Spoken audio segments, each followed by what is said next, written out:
you're getting hitched.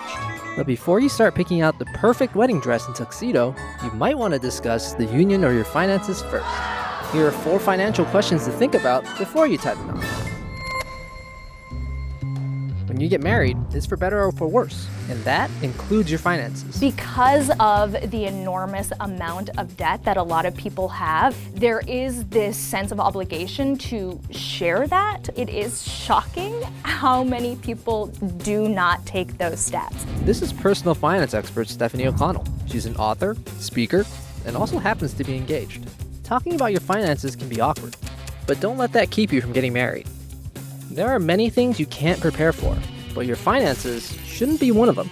Talk about your debt and check your credit reports. When you're approaching that financial dialogue with your partner, I like to start the conversation around goals. Finances are what steps you need to take to support those goals and how you're gonna get there. Even though your individual credit does not change when you get married, over time, it'll likely merge. Do you plan on having a joint bank account? How about a mortgage on a new home?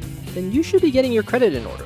If one person has a higher credit score, you may want to boost the others with joint credit. If someone has a very large credit card debt, it's a very different story if they had a major medical emergency that they had to finance than someone who is just carelessly spending and not even thinking about addressing that credit card debt. It's really more about the habits and the behaviors than it is about any single number in and of itself. Figure out how you should file your taxes. Just because you're married doesn't mean you have to file jointly. There are 7 income brackets which determine the amount of income tax you owe. By filing jointly, you'll be combining your income with your spouse to determine how much you owe to the government. In most cases, filing jointly is a great option, especially if there's a large gap in income between you and your spouse. For example, let's say my wife makes a salary of $170,000. If we filed separately, she would fall into the 32% tax bracket.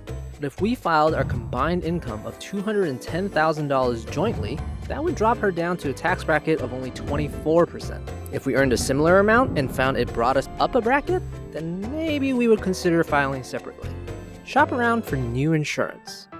One place you can look forward to saving: Health insurance. Married couples can combine their policies and often get a cheaper rate. Getting married to someone who has a more traditional job with benefits and health insurance is a huge, huge perk. Once you're married, you're eligible for family health coverage. Getting married qualifies as a life event. So as a newly married couple, you're entitled to insurance enrollment even when it's not open enrollment season. But don't delay, because you typically only have about 60 days after the marriage to get it done. The bad news? Combining your income may disqualify you from government subsidies in the Affordable Care Act. Just because you're married doesn't mean you're automatically applied to your spouse's insurance. You need to really understand when that coverage is going to kick in and confirm that with your insurance provider. Make a plan for growing old together. Do you have a 401k? How about a bunch of Amazon stocks from 2010?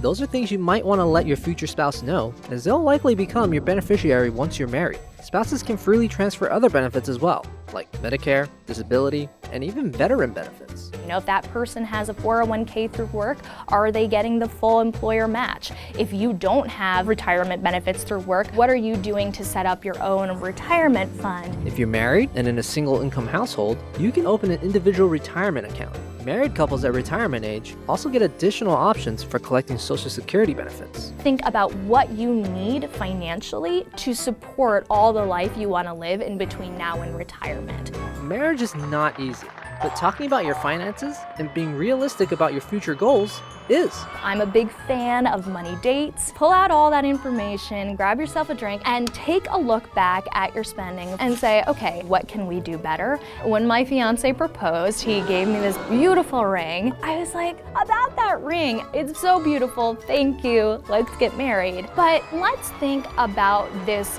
wedding and all the things that go along with it within the context of that bigger picture. There's no right or wrong answer. There's always a way to make it work, no matter your financial situation. We went back to the diamond store and we returned the ring for a full refund because we know that the wedding is just the start of our marriage and not the end of it.